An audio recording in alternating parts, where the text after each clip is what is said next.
Today is going to be a crazy recap because not only do we have a few trades to break down, but Adolis Garcia hit a no-doubt grand slam to clear the benches down in Houston against the Astros. Fernando Tatis Jr. made one of the crazier catches I've ever seen him make, and we have an update on Aaron Judge, who could be making his return as soon as tomorrow. Christmas came early for Guardians fans because Amed Rosario has finally been displaced as the shortstop of Cleveland. He is the worst defensive shortstop I have ever seen in my life. He is going to the Dodgers in exchange for Noah Syndergaard. So both fan bases are saying this is addition by subtraction. Amed Rosario, he's hitting .265 with an 89 OPS plus, and he has -18 outs above average, something crazy like that. He's been terrible, but he is fast. He does have 40 stolen bases to only 4 caught stealing since 2021. Noah Syndergaard, he has a 7 ERA and just 38 strikeouts in 55 innings this year. He is the definition of washed, but he was up to 96 miles an hour in his rehab start. Again, one of the weirder trades I've seen in quite some time, but both fan bases,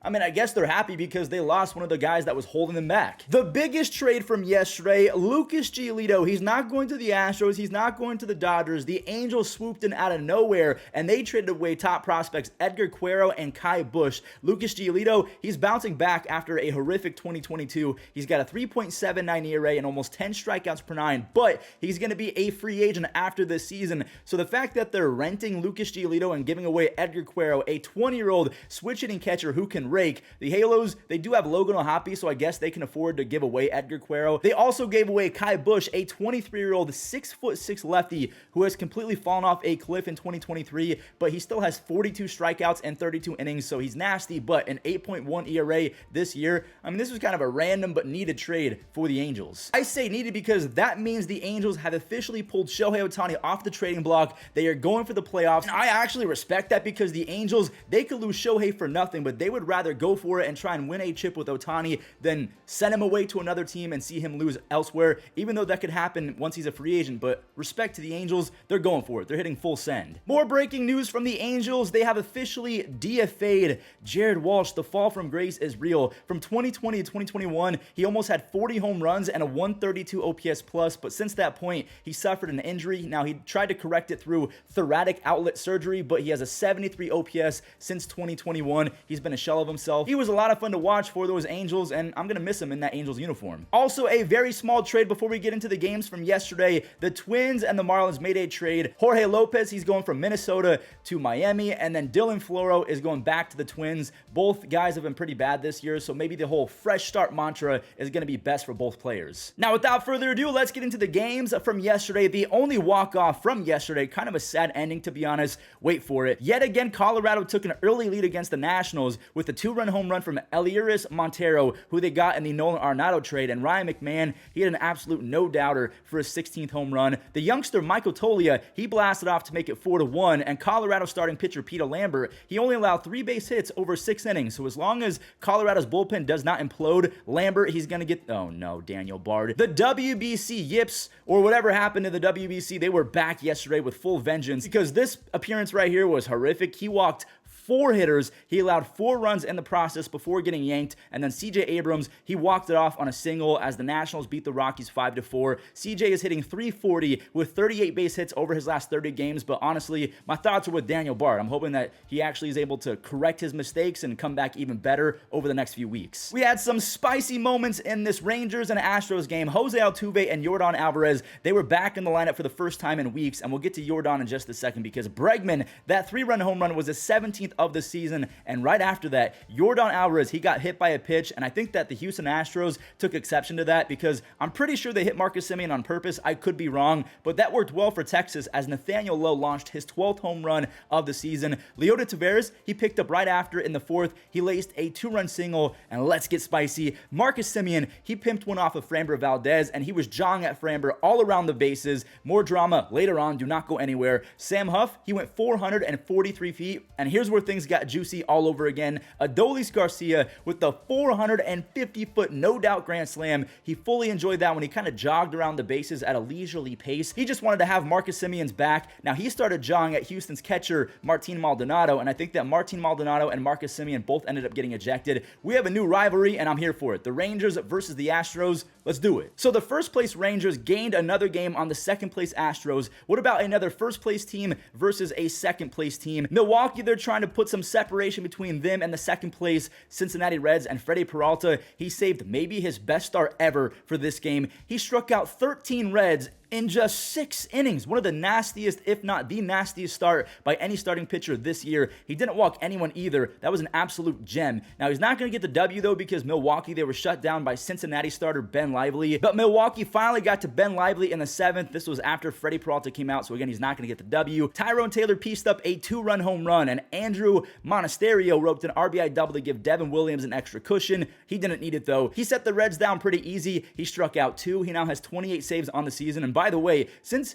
2020, he has a 1.78 ERA and a near 15 strikeouts per 9. He is disgusting. Milwaukee, they now have a 1.5 game lead in the NL Central. And a very important note to make as well, the Reds, they're 3 games under 500 when facing teams that are 500 or above, so against winning teams, whereas the Brewers, they're 3 games above 500, so they're just a little bit better against better teams. Here's a scary sentence for the rest of Major League Baseball. Julio Rodriguez is heating up. So he doubled the other way to start this game. Always a good sign when he's letting the ball travel. And J-Rod, he scored on a single from Teo, and Dylan Moore made it 2-0 right before J-Rod made it 3-0. That's 4 home runs over his last 7 games. Now, real quick, we got to shift gears to Minnesota because this Edward Julian kid, he's sick. He has 10 home runs and a 155 OPS plus. Now, both teams, they were trading runs with Matt Wallner making it a 4-3 game, but that's when Dylan Moore said enough of that. He teed off again. He went 3 for 4 with 2 home runs and 4 RBIs, and good thing that Eugenio drove in an extra RBI to make it 8 runs because Matt Wallner and the Minnesota Twins, they played angry the rest of the way. They stormed back. They made it a 1-run game. By the way, Matt Wallner, he has 6 home runs and a 135 OPS plus in his first 39 big league games, but Andres Munoz, he got a second save. Yeah, the Mariners, they barely beat the Twins 8-7. So if we're going to talk about the first place Twins, we got to talk about the second place Guardians, and Cleveland,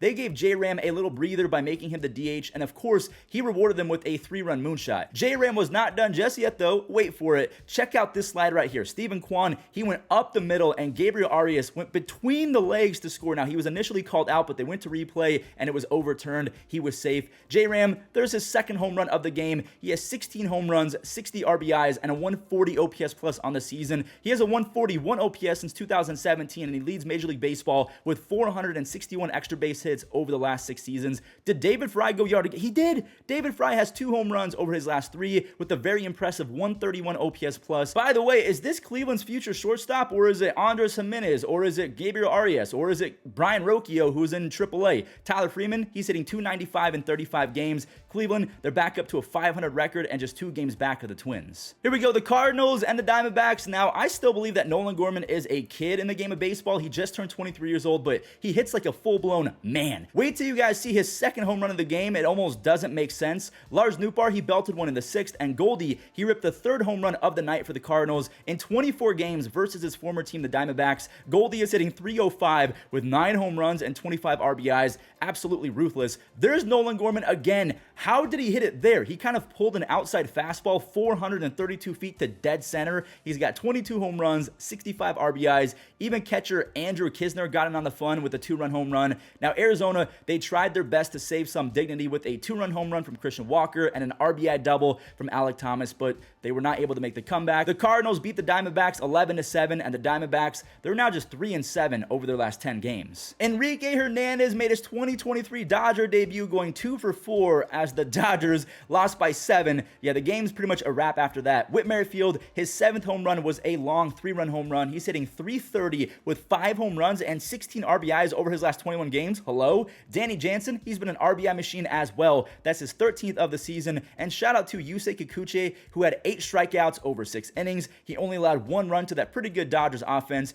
Yusei now has 20 strikeouts and a 1.1 ERA over his last 3 starts, so he seemingly found a nice groove. Hopefully he stays there. Bo Bichette, he brought in 2 more on a single, and yet again, he's leading the AL in base hits. He has 137 hits in just 102 games, and he just turned 25 years old. Could he be the next guy in the 3,000 hit club? Or if you have anyone else in mind, let me know in the comments. Who's going to be the next 3,000 hit guy? The Pirates were taking on the Padres in San Diego, and G-Man Choi as well as Manny Machado Machado, they were trading RBIs. G-Man Choi on a home run, Manny Machado on a double. So it's 1-1, but not for long. Brian Reynolds, he took a mean cut at that baseball. He sent one out for his 11th home run. He's been pretty bad since signing his extension, by the way. He's hitting just 240 with a 715 OPS plus since that point, so hopefully that home run breaks him out. Regardless, Pittsburgh gave Johan Oviedo a lead, and he diced up the Padres to a tune of 1 run over 6 innings. He struck out 5 along the way. Shifting gears to the Padres, Fernando Tatis Jr. Nando, he was flying out there in right field. His tools are perfect for right field. He's got baseball instincts. He's got really good speed, a really good arm.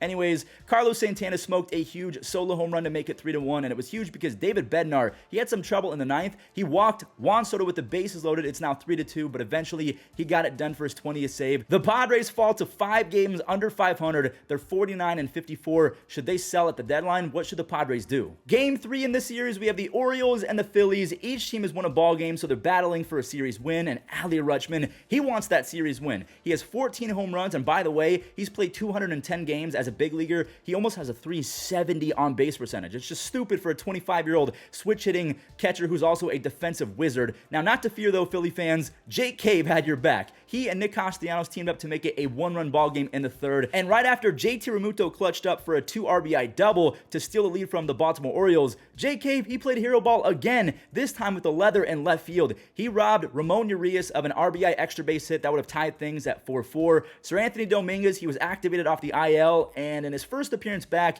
he gave up the lead. Austin Hayes, he's pretty good, so maybe no shame in that. Edmundo Sosa, he woke up this morning with a career high of 6 home runs, but he's going to go to bed with a new career high. That's his 7th home run, a new career high, like I said. Bryce Harper, he went up the middle for another insurance run. It's crazy to see Gregory Soto without the dreads, but there he is. That was his 2nd save of the season as Craig Kimbrell got the day off. The Phillies win the series against the Orioles. Here we go, another battle of the sea creatures, the Rays and the Marlins. Tampa Bay, they really need to capitalize on Baltimore losing that game against the Phillies, and they're facing off against a Marlins team who's won just 1 game over the last 2 weeks. Just Sandy Alcantara, he was back to size Sandy yesterday. Miami, they give Sandy lots of runs to work with as well. Luis Arraez and Brian De La Cruz, they started teeing off against the Rays. There was an RBI double from Luis, a solo home run from Brian De La Cruz, and then Luis Arraez grabbed another RBI base hit, so it's now 7-1 Miami, and that's how this game is going to end. Sandy Alcantara went all 9 innings, his 2nd complete game of 2023. He struck out 7. He allowed just 5 base hits all game.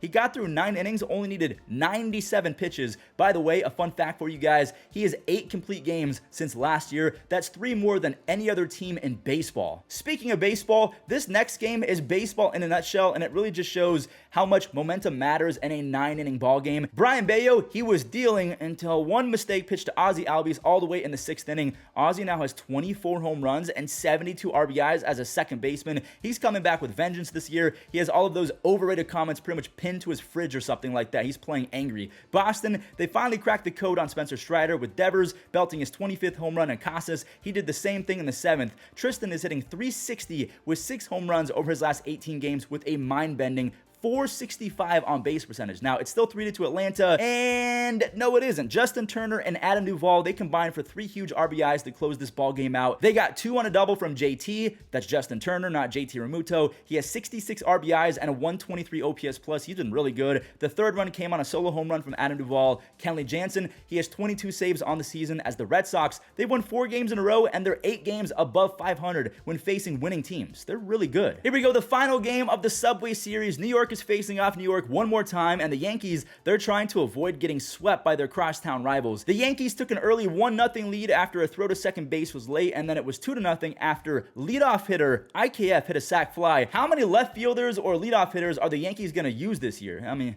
okay, Anthony Volpe, he's been awful in the second half, so that chicken parm magic is kind of wearing off. So any sort of production like that right there, an RBI single, he'll take it. The Yankees, they're going to go up 4-1 on a Gleyber Torres Oppo. No, they're not. Jeff McNeil, the Swiss Army knife, he can play anywhere. He took a home run away from Gleyber Torres, just regardless. Rodon, he's going to get his first Yankee win. Carlos Rodon struck out 4 over nearly 6 innings. He allowed just 1 run along the way. Clay Holmes, he now has 14 saves, and some more good news on top of that W against the Mets. Aaron Judge, he is is hoping to get activated this Friday. So tomorrow, if you're watching this on Thursday, it could be an entirely new team. The fact that Carlos Rodon and Aaron Judge, they're back and healthy all in the same week. Well, actually, Rodon came back a few weeks ago, but you know what I'm saying. Holy roller coaster game. I'm going to try my best to get the gist of this one. The Cubs and the White Sox, Tucker Barnhart and Nico Horner, they made it a 2-2 game in the second, but Tim Anderson, he's been back to playing like prime TA7 in the second half. He singled in Andrew Benintendi right before Jake Berger. He jolted that pitch. He's got 22 home runs now, and the former Cub, Eloy Jimenez, a lot of you forgot that Eloy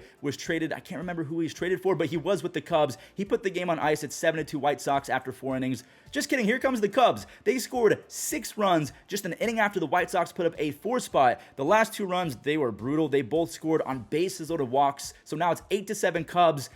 And Ian Happ and Cody Bellinger are going to change that. Happ hit one 420 feet. Bellinger beat him by 1 foot, 421 feet, back-to-back home runs. Belly's hitting .415 with 8 home runs and 24 RBIs in the month of July. Adbert Alzolay, he has been amazing over the last few weeks. He now has 11 saves. The Cubs, just like the Red Sox, they've won 4 in a row. Here we go, the A's and the Giants. Super prospect Marco Luciano, he was making his MLB debut. And even though he went hitless in his debut, San Francisco, they won big. JD Davis hit a home run to right field, which is not easy to do from a right-handed hitter because they have those coastal winds kind of blowing in from right field. Casey Schmidt, he's trying his best to heat up. He drove in a run on a double, and after Oakland made a small little comeback to tie it at 3-3, pinch hitter Austin Slater, he's facing a lefty, so of course he's going to hit a go-ahead home run off that lefty. For his career, he's hitting .290 with 24 home runs and a near .860 OPS versus lefties. He's really good. San Francisco, they got even more on RBI doubles from Patrick Bailey, Mike Yastrzemski, and again, even though Marco Luciano went hitless, I think that pushing full send and calling him up kind of injected some energy back into the Giants, and look at them. They beat the A's 8-3. I mean, it's the A's, but they're not giving in just yet. So the only change in standings, the Guardians are 2 games back of the Twins after they've won 2 in a row, after the Twins have lost 2 in a row.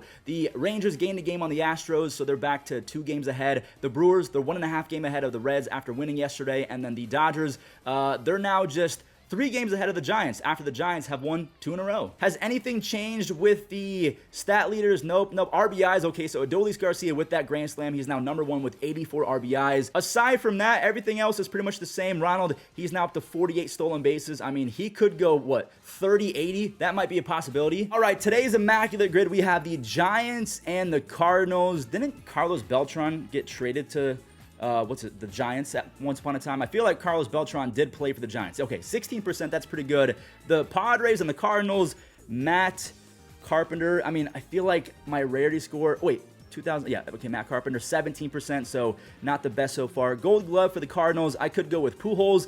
I could go with Tyler O'Neill. Didn't Tyler O'Neill win a Gold Glove? I'm going to go ahead and risk it. I think that he did. Let me go ahead and put Tyler O'Neill because Yadier Molina, 2%, that's huge. Molina and Pujols, they were, or even Edmonds, those were too easy. Ozzie Smith. The Giants and the Angels, why is this one coming to me? Tommy LaStella, 9%, that one's big. The Angels and the Padres, who's played for the Angels and the Padres? No one's coming to my head right now. Maybe, did Jorge Alfaro play for the Angels? Maybe he did, I can't remember. A Gold Glove for the Angels. I don't remember if, what's his name? Torrey Hunter, did he win one for the Angels?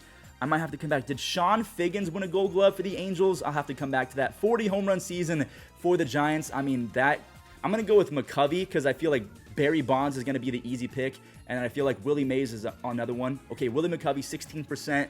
40 home run season for the Padres. Tatis is probably going to be an easy pick.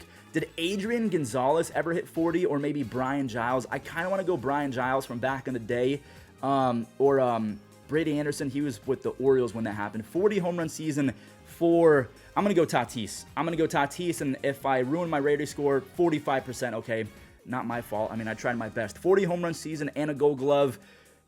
Bonds. I got to go Barry Bonds. I'm pretty sure that he did that. 9%, okay, I thought that he would have been more than 9%. At least the Raiders score is not going to be that good, but we should be going for a perfect Immaculate Grid. The Padres and the Angels. Who's played for the Padres? Not Tony Gwynn. Reggie Jackson, I don't think played for the Padres. I'm going to have to come back to that one. A Gold Glove for the Angels. I know that Mike Trout has never won a Gold Glove. Maybe Simmons, Andrelton Simmons. Didn't he win one for the Angels, please? Okay, that was a big one, 31%. One more left. Who played for the Padres and the Angels? I mean, I'm trying... Oh, wait.